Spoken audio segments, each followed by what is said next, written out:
Sa mapagpalang araw po sa ating lahat. Ako po si Brian Lisa Mendoza. Ito po ang aking daily devotion ngayong araw, April 2, 2025. Ngayong araw po ay ating tutuloy natin series which is a seminary in mission. Specifically, ang topic po natin for today is about empowerment for service. So ano ang pinipili sa iyo? Now, ang ating talata po ay manggagaling sa Acts chapter 1 verse 8. Sabi po dito, basahin ko po. But you will receive power when the Holy Spirit comes on you, and you will be my witnesses in Jerusalem, and in all Judea and Samaria, and to the ends of the world. Now, upang ating mas maunawaan kung ano ibig sabihin ng talata nito at kung ano ang relasyon nito sa ating devotion para sa araw nito, ngayon po tayo pagdadako sa ating mga teachings for today. So, meron po tayong tatlong katuruan. Una po, sabi ko dito, basahin ko po, every Christian is gifted to serve. So yung Diyos po natin talagang very creative.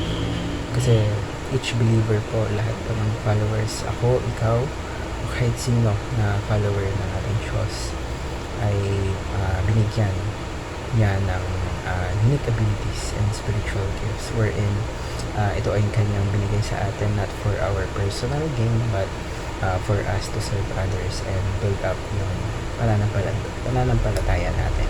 Ikalawa po, every Christian is called to witness. So, sharing the message of Christ isn't just for it is a calling for all. So, our words, yung mga salita natin, yung mga actions natin dapat nakikita yung kung paano ang isang Kristiyano dapat kumilos. Kasi tayong mga Kristiyano dapat nakikita sa atin ang mga maka-Diyos na actions. Ikatlo po, every Christian is enriched with potential.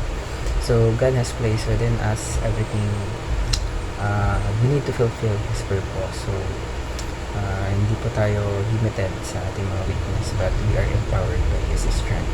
So, ngayon po tayo pwede ako sa ating application. So, paano po natin ma-apply yung mga katuruan nito? So, ngayon po, sabi po dito, basahin ko po, utilize your spiritual gifts now. So, huwag mo nang hintayin yung perfect moment.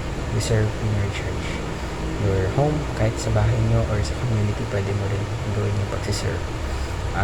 Use your God-given gifts. Ikalawa po, unveil the gospel and witness for Christ. So, you share your faith, whether through conversations, sa simpleng pag-usap, or through actions or lifestyle. Dapat ipakita mo sa ibang tao yung hope na meron ka sa pamamagitan ng Kristo. Ito po, last but not least, unleash your potential to total obedience. So, the more we trust and obey God, the more we grow. So, let's surrender fully to His plans and He will develop the potential He has placed in you. So, marami po tayong natutunan sa araw